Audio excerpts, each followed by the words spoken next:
Spotlight. I'm Rachel Barenbaum, author of A Bend in the Stars, and today I'm here with debut author extraordinaire Crissy Van Meter.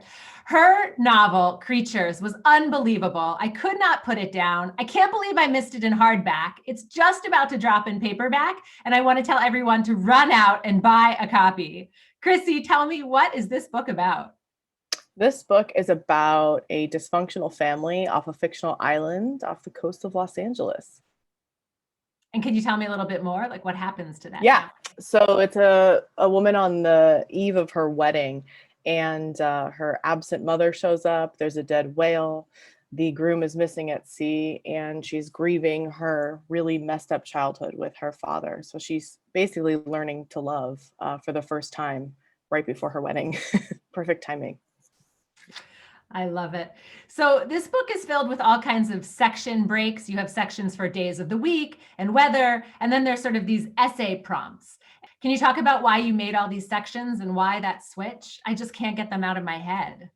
Yeah, I mean, I think I'm personally, as a writer and reader, really interested in form and people who are playing around with it. So I think it would be weird for me personally to write a sort of linear, straightforward novel. But you're right, there are some second person chunks in this book. And Evie, the main character, she's a researcher and a lecturer at a sea institute and sort of a wannabe almost marine biologist. And so she's constantly asking herself questions about nature. And I think that those questions really are questions about her life. And it's sort of, she tells these tales and these answers in the second person. I think, one, to sort of cope with things. It's a lot easier to tell other people about things than it is to tell ourselves. So I think the second person is something I loved and really wanted to play with time. And you're right, there's a lot of section breaks and changes in time, but I love that stuff. So you sort of alluded or mentioned the fact that this isn't a linear narrative, that you go back and forth in time and, in voice. How did you keep track of everything as you were writing it? Oh God, that's a horrible question. I'm really bad at that. And I know there are like programs to do this correctly, but I sort of go at a Word document, don't keep things in order, and I sort of print things out and spread them all over the house and piece them back together. And that's sort of what I did for this book. So I don't have a really good scientific answer, but. And then when you sat down with your editor, finally, was the editor like, let's put this on a spreadsheet or something? Actually, I was so lucky. By the time it got to the editor, we kept most of the book intact. I had kept the book to myself for a really long time before sharing it, even with agents. So I was pretty lucky. This is the way you read it is almost the way I sort of wanted it to be read and presented it to them. There was one more chapter in the future in the middle of the book, and my editor, rightfully so, was like, oh my God, this is way too many jumps in time. Like, no. And we ended up cutting it, which I'm grateful for now, obviously. Let's talk about setting, because I'm going to read my notes because I want to make sure I get these words right. They're just so beautiful. So you have a whale rotting in Half Moon Bay, right? You have an island battered by a tsunami, earthquake, Taurus. Winter Island is just pummeled, but so are your characters. Yeah. And I'm curious, what came first?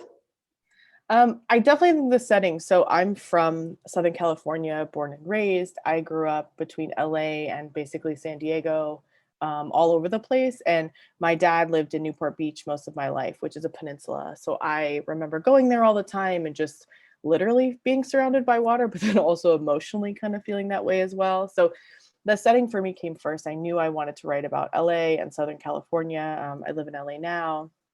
And it's just kind of part of, like all of us, our sort of home and setting is kind of part of who we are. So the setting came first for sure. And the characters pretty easily followed, to be honest.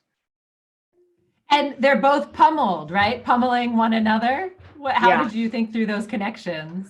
Yeah, I mean, I think that, again, I kept thinking of this idea. Yeah, exactly. Like sort of waves crashing and being surrounded by water and drowning, and sort of these comparisons to nature feel so real in our emotional life. And for me personally, I have always sort of gauged my personal feelings with sort of my surroundings, and not just setting, but, nature and growing up by the beach and all those things. It just kind of lends itself to, especially tragedy, lends itself, I think, to nature metaphors like so perfectly. So I think it just was kind of an easy setup, to be honest. Okay, you mentioned it where you grew up, and so I just have to ask, you were the surf editor for ESPN too in a past life? I worked for, in my 20s, I moved to New York City and I worked for ESPN, and it's like we did like X game stuff, so like skateboarding, surfing, snowboarding. I don't think I was a very good surf editor, but yeah, I did that for a while in my past. So are you a surfer? Were you in the X Games? Oh my God, no. But yeah, I grew up surfing. I don't really surf anymore. This during quarantine, I've been boogie boarding a lot, which I haven't done since I was a kid, and it's like the most joyous, fun thing that I can remember, and I'm so happy I've been doing it. But yeah, my whole family, we grew up water people, surfing, fishing, the whole swimming, all of that stuff. It's just part of who I am, I guess, and now part of the book. I love it. Well, the relationship between Evie and her parents is really tense at best. And her father in particular takes care of her most of the time, but he's a drunk and an addict. Yeah. And, they spend some stretches of time homeless. And there's this one part where she's looking back on that and she says, we both had to be kids to survive her own childhood and life. Can you talk about that? I just love that line. Yeah, thanks. Yeah, I think when children are dealing with, heavy stuff, and adults too, sometimes I think even for parents, right? Especially a man who, in this case, this dad who's an addict and a drunk and he can't provide for his daughter. I think sometimes there has to be moments where they're both kind of kids flailing around, and, it can't be as serious all the time. And I think there are moments in this book where it's really heavy, but there also had to be some sort of levity, because that's real life. I think when things are bad, yes, things are bad and you live in the bad, but you also have to live in kind of just the now and sometimes the light. So I think that's kind of where that comes from. Let's talk about Evie's friend Rook, because in many ways she was the opposite, but she was also exactly what Evie needed. How did you think of Rook? I think Rook for me on a personal level is like 40 of my friends combined. I think in women, girls, when they're becoming women, in those high school friendships are sort of obsessive and crazy and fun. And Evie has to be so serious to take care of her parents all the time. And Rook is totally reckless, crazy, fun, all the things maybe Evie would want to be as a kid, like a kid is supposed to do, but hasn't been able to do it. So I think they're very opposite, like you said. But in so many ways, it's a weird therapeutic thing to have a friendship like that. I think especially for Evie, who's taking care of her parents, to have this totally clueless, reckless friend, I think is, that moment of levity for her, and sort of backing out of all that seriousness and just being able to like let go a little bit.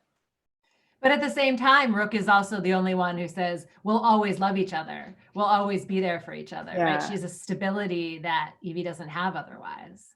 Right. And I think Evie is used to like, messed up stability, but to have someone so openly loving to her, even though that is kind of a weird dysfunctional teenage into adulthood relationship, I think it matters. Like you said, like I think Evie needs to be loved, and to have a friend be that person, I think is very real in a lot of our lives, and important. There's one other line from the book that I just can't get out of my head that I would love to hear you talk about. Evie writes, if you live on an island with a mother who doesn't want you and a father who wants too much, you might scream and no one will hear you. Oh my God. Yeah, I think, again, I think also Evie's an only child. She's on an island. She feels like an island. I keep coming back to this idea of feeling like you're drowning, not only literally on an island full of crazy weather and, the earth is melting, but having these types of parents who are really shitty parents, just feeling like you're screaming into the void that, no one's going to hear you cry. And I love this idea of her being on an island and sort of picturing her screaming on the edge of this earth, and, who's going to come save her. So I think a lot of this idea about the book and forgiveness in her life is she eventually has to sort of take care of herself, but sort of forgive herself and her parents, or, no one's coming to save her, sadly. Yeah. Crissy, thank you so much for joining me today. I absolutely loved the book. May you sell many, many copies of the paperback. Thank you so much.